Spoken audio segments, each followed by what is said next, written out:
Bien, entonces, primero comencemos hablando de lo que es la formación de los estados modernos.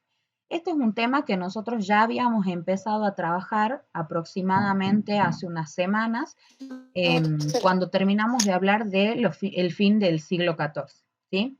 Con respecto al siglo Sí, XIV, nosotros habíamos dicho que iba a ser un siglo bastante complicado, porque iba a ser un siglo de crisis demográfica, de enfermedades, de hambrunas, de pestes, producto de lo que vendría a ser la peste negra, ¿sí?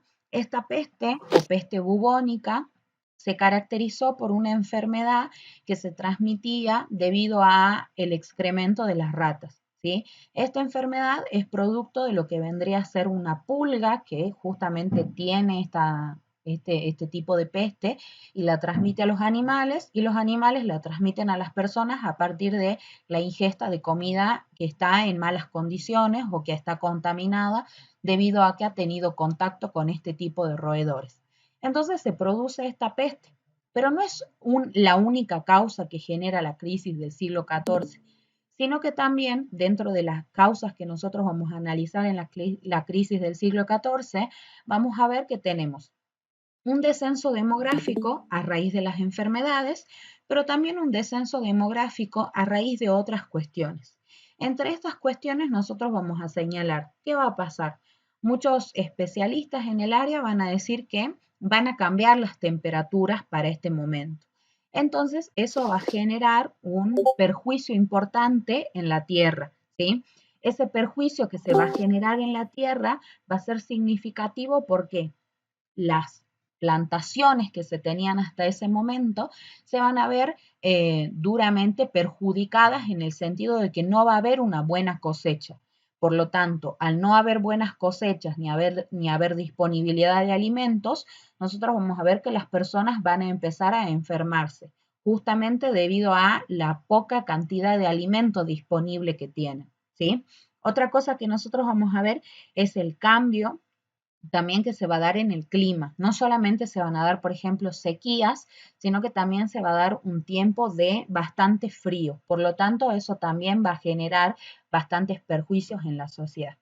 Esta sociedad, que hasta el momento vivía en grandes ciudades, ¿sí? Se va a tener que trasladar a otros espacios. Por ejemplo, el campo. Y mucha gente que vivía en el campo, ¿qué es lo que va a hacer a raíz de estas enfermedades? Va a morirse. Entonces, los señores feudales que hasta ese momento tenían la mano de obra en esos trabajadores, van a empezar a perder a estos miembros, a estas personas que trabajaban su tierra. Por eso nosotros decimos que el siglo XIV no es solamente una enfermedad, ¿sí? que caracteriza este periodo, sino que también vamos a decir que el siglo XIV es un periodo complicado porque genera la caída de lo que vendría a ser un modelo hasta ese momento, que era el gobierno feudal, ¿sí? o el gobierno de los señores feudales. Pero esto no dura para siempre, sino que ya cuando nosotros comencemos a ver el inicio del siglo XV, vamos a analizar una serie de cambios. Como ya habíamos dicho, y debido a que los señores feudales van a empezar a perder cada vez su poder, quienes van a recuperar su poder en este caso van a ser los monarcas. En el caso de la proyección que yo les estoy mostrando, ustedes pueden ver en este caso a Isabel la Católica y a Fernando el Católico, ¿sí? Y en este caso, en el otro lado, ¿sí? Van a ver a Enrique VII. Son importantes para el estudio que nosotros estamos iniciando, justamente porque van a ser significativos en los lugares en los que nosotros los vamos a ubicar, ¿sí? Para el siglo XV, como les decía entonces, comienzan estos reyes a recuperar el poder que habían perdido. Recuperan su poder y por lo tanto van a empezar a formar ellos algo que se conoce a partir del siglo XV como los estados modernos, ¿sí? Estos estados modernos se van a caracterizar primero que nada por concentrar todo el poder en manos del rey. Ya no se va a concentrar este poder en manos de los señores feudales, pero los señores feudales no van a querer perder la batalla tan fácilmente, sino que ellos les van a pedir, en este caso, a los monarcas y a los reyes, algunos beneficios al momento de perder su poder. Por lo tanto, los reyes, los monarcas, les van a brindar a ellos la posibilidad de formar parte de lo que sería la nobleza. Por eso es que nosotros vamos a ver que el rey tiene un gran grupo a su lado y este grupo lo forman los nobles.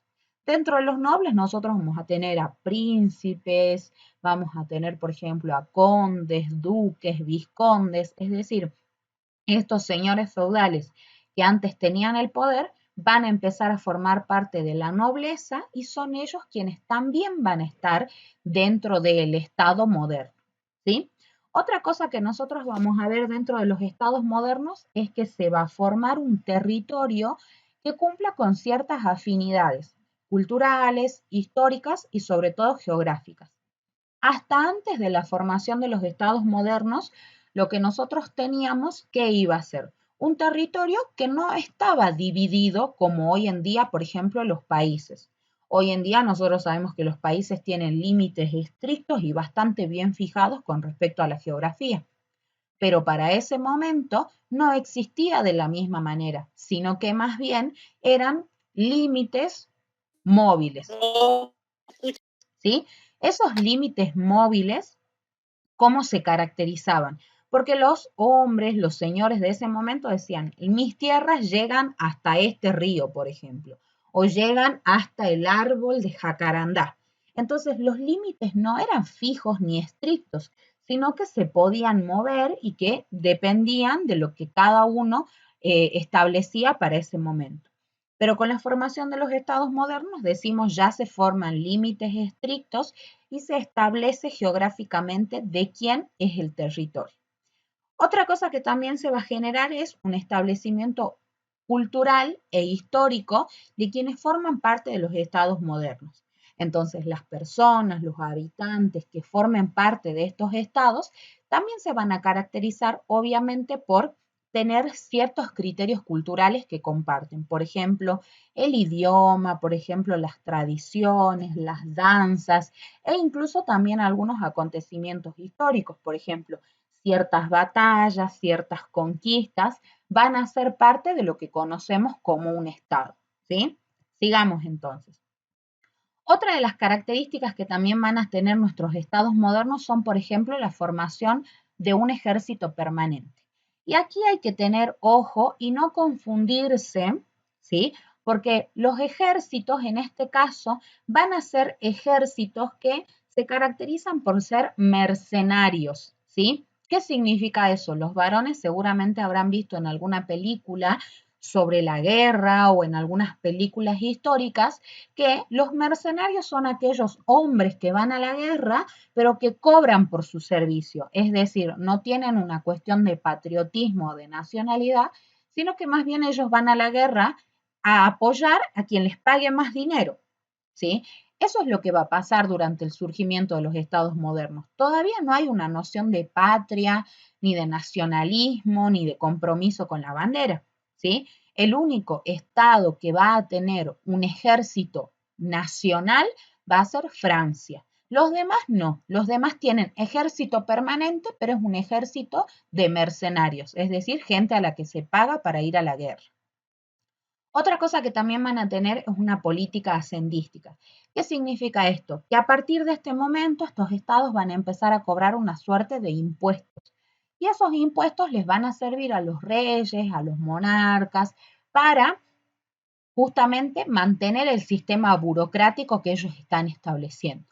¿Qué vendría a ser la burocracia para ese momento? Tenemos que entenderla, por ejemplo, como los ministros, aquellas personas que se van a ocupar de cobrar los impuestos, de dedicarse, por ejemplo, a las cuestiones de política, de diplomacia, de economía. Entonces, el Estado tiene que pagar estos servicios. Por lo tanto, ¿qué es lo que va a hacer el Estado? Empezar a cobrar una suerte de impuestos, sea por ejemplo, limpieza, sea por, una división del territorio, se van a empezar a cobrar impuestos. Otra cosa que se va a hacer es aumentar la burocracia. Algo que nosotros vemos hoy en día, por ejemplo, en los estados de la actualidad, es que la burocracia es grandísima, ¿sí?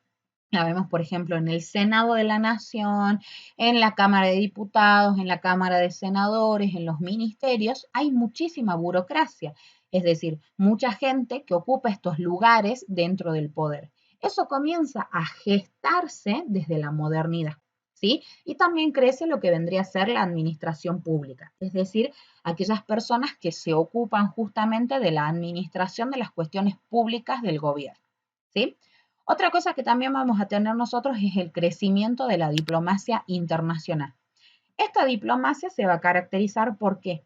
Porque vamos a tener, estos monarcas en general, van a tener ciertos actores diplomáticos que van a funcionar en otros reinos, ¿sí? Hoy en día, por ejemplo, cuando asume un presidente, lo que hace es elegir quiénes van a ser las personas que van a cumplir funciones diplomáticas con respecto a distintos estados en el mundo. Entonces nosotros tenemos, por ejemplo, un representante diplomático en Inglaterra, un representante diplomático en Francia y así sucesivamente. Lo mismo pasaba con estos reyes, con estos monarcas. Ellos elegían quiénes iban a desempeñar esas funciones y obviamente quien desempeña esa función tenía que buscar las mejores alternativas, los mejores negocios y las mejores relaciones que puedan establecer sus reyes con otros reyes, por ejemplo, el rey de España con el rey de Francia, el rey de Francia con el rey de Inglaterra, y en general estos diplomáticos lo que hacían era establecer relaciones matrimoniales, ¿sí? Esto es muy importante que lo tengamos en cuenta porque va a ser sumamente significativo cuando nosotros hablemos de los españoles y que los españoles quieren venir a América, ¿sí? Otra cosa es que se van a establecer, por ejemplo, distintas leyes con respecto a la justicia y a la legislación de los actos públicos, ¿sí? Avanzamos. Ahora, ¿cuáles son las consecuencias del establecimiento de un Estado moderno? ¿Por qué? Porque, a ver, los acontecimientos históricos no pasan desapercibidos, sino que todos tienen consecuencias. Entonces, en este caso, una de las consecuencias más importantes puede ser la crisis, perdón, de los poderes universales de la Edad Media. ¿Qué significa esto? Como ya los señores feudales no tenían poder, sino que el poder lo tienen los reyes, vamos a ver que hay una pérdida del poder medieval. Otra cosa es que la iglesia, por ejemplo, también va a empezar a perder cada vez más poder. Y ojo cuando hablemos de esto, porque cuando retomemos la reforma de la Iglesia Católica, que es algo que ustedes también realizaron en el trabajo práctico, se van a dar cuenta que es una situación bastante compleja. La Iglesia y el poder del Papa cada vez más van a ir perdiendo algún sentido dentro de lo que vendría a ser este mundo moderno, ¿sí? Otra cosa que vamos a ver es el triunfo de los grandes monarcas. Los grandes monarcas, por ejemplo, como Enrique VII, como por ejemplo Isabel la Católica, van a ser grandes representaciones de lo que vendría a ser el poder. Ahora, en este sentido, tenemos que también, nuevamente, prestar atención a esto que se dice con respecto a estos monarcas. Muchos van a decir, estos monarcas son absolutos, es decir, el poder que ellos tienen traspasa las fronteras y tienen tanto poder que son solo ellos los que toman las decisiones. En algún momento, Luis XVI, el rey Sol en este caso, que es el rey de Francia, llegó a decir en algún momento que solo él era quien tomaba las decisiones y si él no quería, el sol no salía. Entonces, a ver, llegó a un momento de egocentrismo y de soberbia de pensar que el poder era absolutamente de él y que solo él tomaba las decisiones. Y eso es algo que también los historiadores de la historia tradicional van a decir. Por ejemplo, aquí como les muestro en la diapositiva, Perry Anderson es uno de esos historiadores que dice, obviamente, que estos monarcas absolutos tenían todo el poder y ellos hacían y deshacían lo que querían.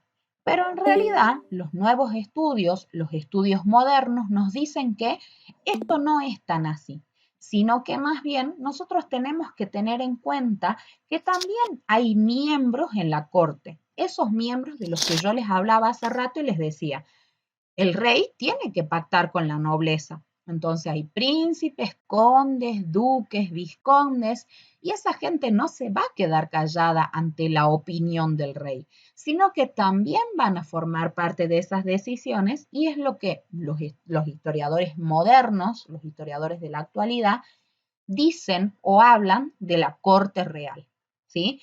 En este caso me gustaría, ya obviamente les voy a dejar en la sección de enlaces en la plataforma, que vean la película María Antonieta, para cuando ya nosotros hablemos del siglo XVIII y la Revolución Francesa, cómo la corte realmente actúa con respecto al rey, porque el rey no es el único que toma las decisiones, sino que también tiene un grupo de ancianos, ministros, también tiene un grupo de la corte real que también está influenciando en la toma de decisiones de este rey. Por eso nosotros podemos decir que cuando hablamos de estados modernos no necesariamente hablamos de monarcas absolutos, porque no tenían todo el poder. No necesariamente son ellos los que van a concentrar el poder en sus manos, sino que lo tienen que compartir con la corte.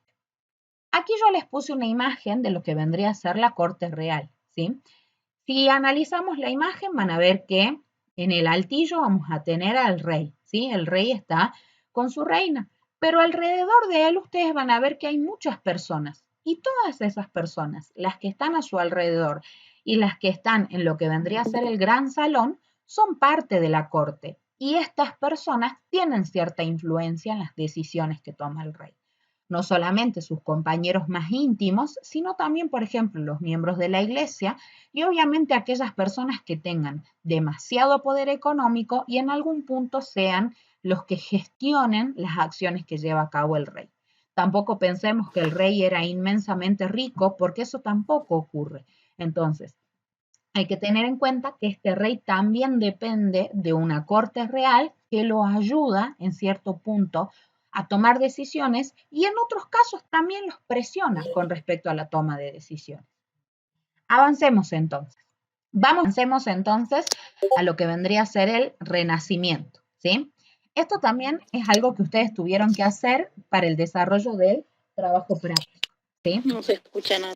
El Renacimiento es un periodo en la historia de la humanidad en el que nosotros vamos a ver que hay ciertos cambios en la forma de ver la cultura, ¿sí? Les decía que una de las cuestiones que habíamos analizado en el trabajo práctico era el Renacimiento, ¿sí? El Renacimiento va a ser un periodo en la historia de la humanidad que se va a caracterizar porque los hombres van a cambiar las formas de ver la cultura, la filosofía, las mentalidades que había en ese momento e incluso el estilo de vida que llevaba a cabo la sociedad para ese momento. El Renacimiento comienza alrededor del siglo XV y se va a dar específicamente en la ciudad de Florencia, en Italia, y de ahí se va a ir expandiendo hacia el resto de la Europa moderna de ese tiempo, ¿sí? ¿Por qué surge en Italia y no surge en otros lugares? Porque son los italianos quienes se consideran herederos de lo que vendría a ser la antigua cultura, por ejemplo, greco-latina, es decir, los romanos habían estado hasta un cierto tiempo, aproximadamente el siglo III después de Cristo, ellos estuvieron en lo que vendría a ser la península itálica. Por eso, los italianos alrededor del siglo XV se consideran obviamente herederos de la tradición romana porque son ellos quienes habitan en ese territorio. El Renacimiento, como les decía, comienza alrededor del siglo XV. ¿Y cuál es la idea que tienen los renacentistas o cuál es la idea que tienen estos artistas? Obviamente recuperar las obras de la antigüedad clásica, porque ellos van a decir que las obras que se vienen desarrollando hasta este momento con respecto al arte, la cultura, la filosofía, no son suficientes al momento de expresar todo lo que debiera de expresar el espíritu humano. Por lo tanto, lo que van a hacer es recuperar lo que habían hecho los griegos y los romanos, considerando que tanto los intelectuales como los artistas de la época clásica son aquellos que deberían de pervivir por siempre dentro de la cultura. Por lo tanto, nosotros vamos a empezar a ver que dentro del Renacimiento se van a retomar el estudio de obras antiguas como por ejemplo las obras de Platón, de Sócrates, de Aristóteles, pero estas obras no se van a retomar en el sentido de, a ver, lo leo yo, escribo algo y ustedes leen lo que yo escribí, sino que más bien lo que se planteaba para ese momento es volver a los clásicos, que cada una de las personas que quiera volver a esta escritura lea lo que escribió Platón, lo que escribió Sócrates, lo que escribió Aristóteles por sí mismo y no busque una interpretación de otra persona, sino que se acerque por sí mismo a la lectura de estos clásicos. Pero eso no fue solamente lo que sucedió, sino que además también van a buscar, por ejemplo, recuperar lo que vendrían a ser las obras artísticas, cómo se pinta, cómo se esculpe, por ejemplo, porque ellos consideraban que los clásicos lo que querían retratar era la perfección humana. Ya enseguida les voy a mostrar unas imágenes en las que nosotros vamos a retratar específicamente qué es lo que plantea el Renacimiento. ¿Sí? Otra cosa que también vamos a ver con respecto al Renacimiento es que van a surgir en este tiempo muchos hombres, sobre todo, que se van a dedicar a la recuperación de estas obras artísticas y a la recuperación del arte, la filosofía y las ciencias en esa época.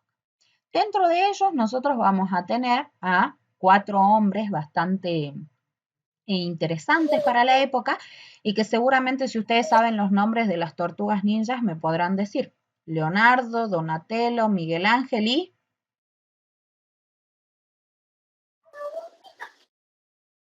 ¿Alguno sabe?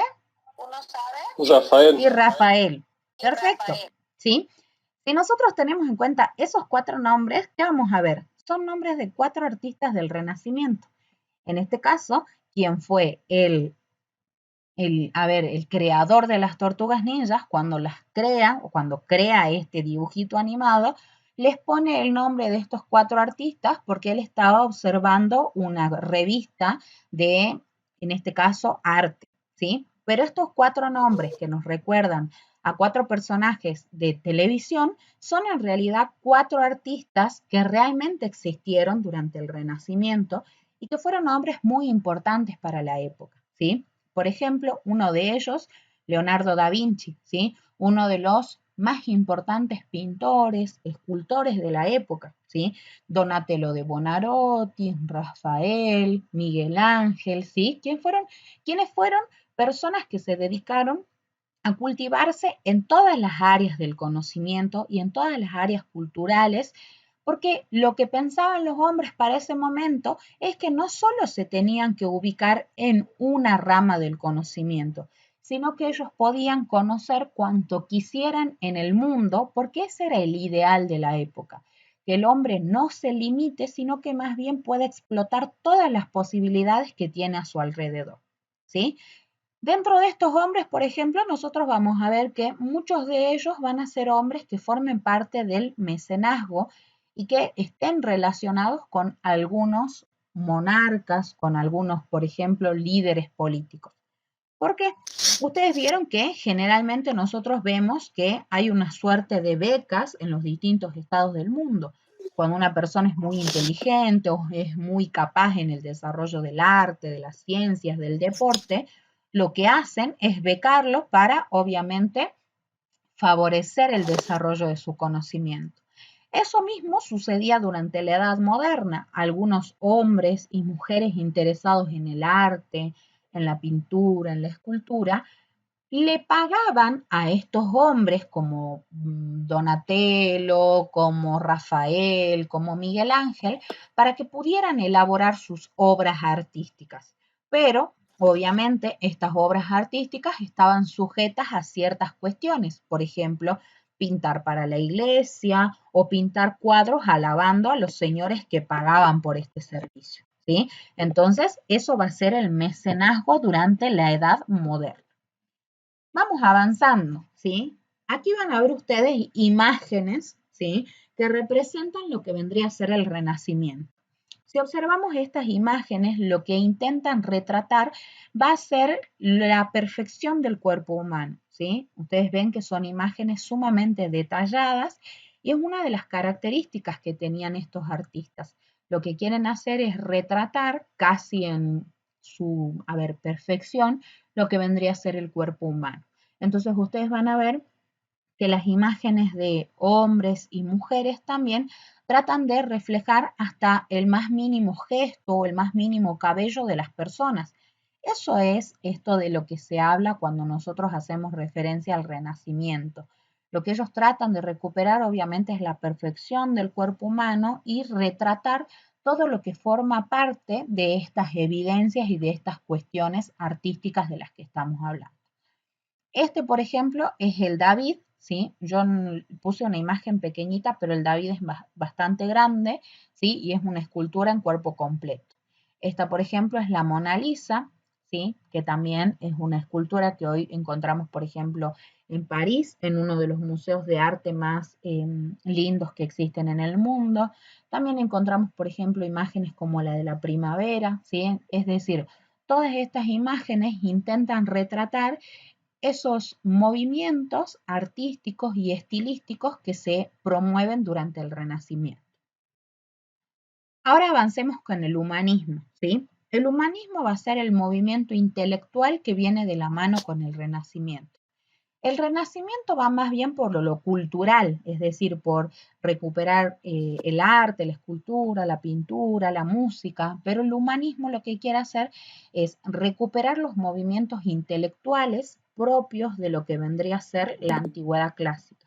Y en este sentido, lo que quiere hacer el humanismo es abandonar lo que vendrían a ser los ideales de la Edad Media. Si nosotros pensamos en la Edad Media, uno de los ideales más importantes es la Iglesia Católica y obviamente la comunión con Dios. Por lo tanto, las personas tenían un conocimiento bastante vago con respecto a la ciencia y con respecto a algunas cuestiones, porque la Iglesia limitaba también estas cuestiones, estos conocimientos, estos avances, ¿sí? Sin embargo, para comienzos del siglo XV, muchos de estos hombres, como ya decíamos, Leonardo da Vinci, Donatello de Buonarroti, van a buscar ir más allá del conocimiento que se tenía hasta ese momento. Muchos filósofos, por ejemplo, van a decir que el siglo XV es conocido como el siglo en el que se da la muerte de Dios. ¿Por qué?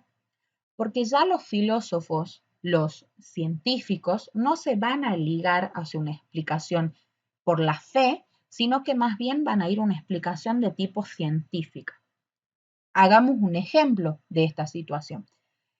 Durante la Edad Media, cuando, por ejemplo, teníamos un acontecimiento como una peste, como una sequía o como grandes inundaciones, lo que los científicos o lo que las personas en ese momento solían decir es que este acontecimiento estaba ligado a un castigo divino. Dios estaba castigando a ese pueblo debido a que había cometido pecado. Por lo tanto, ese era un castigo de Dios.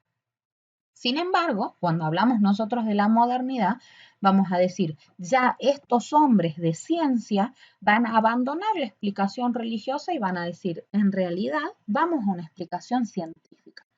Y esto comienza a darse durante la modernidad, pero se consolida cuando nosotros hablemos del siglo XVIII y comencemos a relacionarlo con la Ilustración. ¿El humanismo qué va a decir? Y los intelectuales y científicos del humanismo y de la modernidad van a tratar de buscar una explicación lógica y científica. Es decir, a ver, ¿llueve? ¿Por qué llueve? ¿Sí? ¿O hay sequías? ¿Por qué hay sequías? O, por ejemplo, ¿hay una peste? ¿A qué se debe? Pero científica y razonablemente, no buscando una explicación religiosa basada más bien en un castigo divino. ¿Sí? Ahora, otra de las cosas importantes que nosotros vamos a ver durante el humanismo es que se va a cambiar la visión. Ya no se mira tanto a Dios, sino que ahora se mira al hombre. Y acá ustedes seguramente habrán visto esta imagen, que es la imagen que elabora Da Vinci sobre el hombre como centro del universo, ¿sí? Y acá vemos dos dedos que se están separando, ¿sí? Entonces se entiende que el hombre es más bien una creación de Dios y que el hombre es aquel personaje o actor que actúa dentro de la sociedad, ¿sí? En algún punto ligado a lo que vendría a ser la religión, pero más bien relacionado con lo que se espera hasta ese momento, buscar explicaciones de tipo científicas y razonables. Entonces vemos que lo que se va gestando en el siglo XV es bastante complicado y bastante complejo, porque vemos que son movimientos artísticos, intelectuales, pero también son movimientos de tipo religioso. Por eso también nosotros en el práctico pasado hablamos de la Reforma Protestante. Como les decía hasta recién, ¿qué va a pasar? Hasta el momento lo que se va a intentar hacer es obviamente cambiar la visión. de una visión católica, de una visión profundamente religiosa, vamos a pasar a una visión del hombre. Y en este caso comienza la Reforma Protestante, que está a manos de Martín Lutero. ¿Sí? Seguramente ustedes lo fueron leyendo al momento de realizar su trabajo práctico. ¿Qué va a pasar con Lutero? Lutero va a empezar a reclamarle a la Iglesia algunas cuestiones que él no considera necesarias. Por ejemplo, una de las cuestiones que va a empezar a reclamar Lutero tiene que ver con la indulgencia de la Iglesia Católica. ¿Por qué la Iglesia o el sacerdote tiene que perdonarme a mí de mis pecados si el sacerdote es igual de humano que yo? Es decir, no es un ser superior, sino que más bien es una persona que comparte la misma humanidad que yo tengo. Por lo tanto, esta persona no debería de ser vista como superior. Otra cosa, por ejemplo, que reclama Lutero es esta cuestión de las imágenes, ¿sí? ¿Por qué se hace una adoración a las imágenes si en realidad estas imágenes son solamente proyecciones de yeso? Cuando en realidad lo que hicieron, por ejemplo, los apóstoles o aquellas personas que, brindaron algún servicio significativo a la iglesia, ya no existen, ¿sí? Otras cosas más que teníamos que ver, por ejemplo, es que el perdón solamente le correspondía a Dios y no a los hombres. Muchas veces durante este periodo y sobre todo durante la Edad Media, lo que se hacía era la venta o la compra del perdón. Por ejemplo, algunas personas que llevaban a cabo acciones que no estaban de acuerdo a lo que la iglesia para ese momento buscaba, lo que hacían era ir a confesarse y pagar para que el sacerdote perdone las culpas que había cometido esas personas. Entonces Lutero dice, a ver, ¿cómo es que yo puedo pagar por algo que hice? Y aquellas personas que son pobres no van a poder pagar. Entonces ellas sí tienen que expiar sus culpas mediante la oración, mediante la venida a misa, y aquellas personas que son más bien son más adinerados, no tienen que pagarlo, no tienen que rezar, no tienen que expiar sus culpas como todos los demás porque ellos pueden pagar el perdón. Entonces, eso es lo que se va a empezar a cuestionar por parte de Lutero. Lutero va a tener una pelea fuertísima con la iglesia lo va a excomulgar, lo va a echar y le va a decir que él es un sacrílego, que es un hombre que está cuestionando la fe en Dios, pero no es el único. Lutero va a ser el primero de muchos hombres que van a venir a cuestionar esta situación. Lutero es un monje alemán y lo primero que va a hacer es llevar esta crítica a lo que vendría a ser el reino en el que él se encontraba. Pero después van a venir, por ejemplo, Calvino en Francia, Zwinglio en Hungría. Vamos a tener muchos hombres que van a empezar a cuestionar estas situaciones de la Iglesia Católica. Calvino, por ejemplo, va a decir, para ese momento la Iglesia pensaba que, nosotros expiábamos nuestras culpas si hacíamos buenas acciones. Y Zwinglio decía, en realidad nosotros venimos condenados desde el nacimiento, va a haber gente que está destinada a ir al cielo y otra gente que está destinada a ir al infierno. Entonces, van a haber muchísimas teorías con respecto a eso. Pero ¿en qué caemos cuando hablamos de la Reforma Protestante? Que mucha gente va a empezar a reclamarle a la Iglesia Católica muchas acciones que la Iglesia venía llevando a cabo, pero que para ese tiempo nadie tenía la valentía de decirlas o tenía el coraje también de exponer a la Iglesia. La Iglesia, sin embargo, no se va a quedar atrás en esta situación, sino que va a iniciar un movimiento que nosotros conocemos con el nombre de Contrarreforma de la Iglesia Católica. La Iglesia no se va a quedar callada ante esta situación.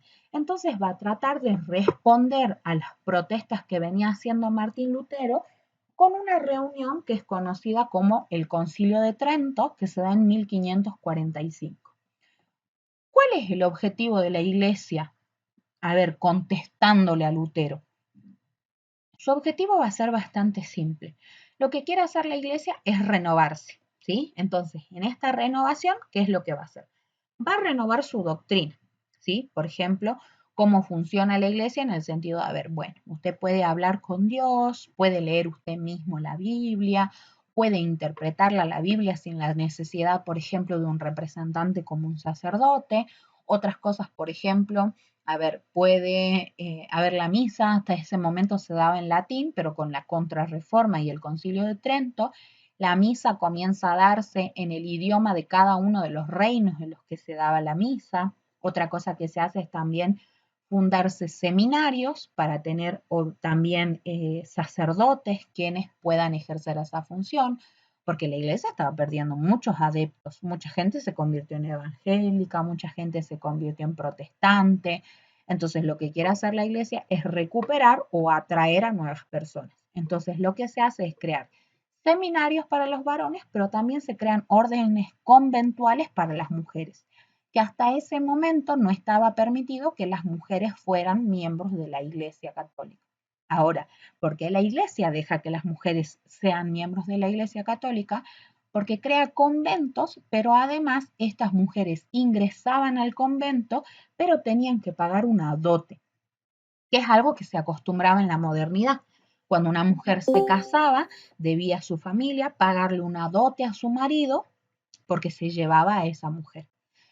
Como esta mujer supuestamente se estaba casando con Cristo, lo que se hacía era enviar esa dote o esa porción de dinero a la Iglesia Católica. Por eso, muchas familias lo que hacían era entregarle a la Iglesia hectáreas de tierra, muchas fortunas, animales, ¿sí? Porque era la dote con la que enviaban a sus hijas a ser miembros de una orden conventual. Otra cosa que se va a hacer es volver a los orígenes tradicionales. ¿Por qué? Porque Lutero también reclamaba esto. A ver, la iglesia se está haciendo súper millonaria con todo lo que vende de perdones. Y entonces, ¿qué dice Lutero? Jesús en ningún momento predicó que la iglesia tenía que enriquecerse, sino que más bien hablaba de un camino de, de pobreza, de humildad. Entonces, lo que quiere hacer la iglesia es que las órdenes, los seminaristas, las órdenes generalmente conventuales y de sacerdotes, sean órdenes que en general prediquen la humildad y el desprendimiento de los bienes materiales. Por eso van a surgir, por ejemplo, los jesuitas, ¿sí? Que los jesuitas son una orden que surge a raíz del Concilio de Trento y es la orden de la que forma parte, por ejemplo, hoy el Papa Francisco, ¿sí? Otra cosa que también vamos a hacer es que se crea la Inquisición romana. ¿Qué va a pasar con esta Inquisición romana? La iglesia va a empezar a cuestionar y a observar muy detenidamente a aquellas personas que están en contra de la iglesia y que están diciendo cosas en contra de la iglesia. Entonces va a ser como una policía de la iglesia y esta policía se va a encargar de, en algunos casos, reprender a estas personas que dicen cosas en contra de la iglesia, en contra de Jesús y que son entendidos como herejes, ¿sí?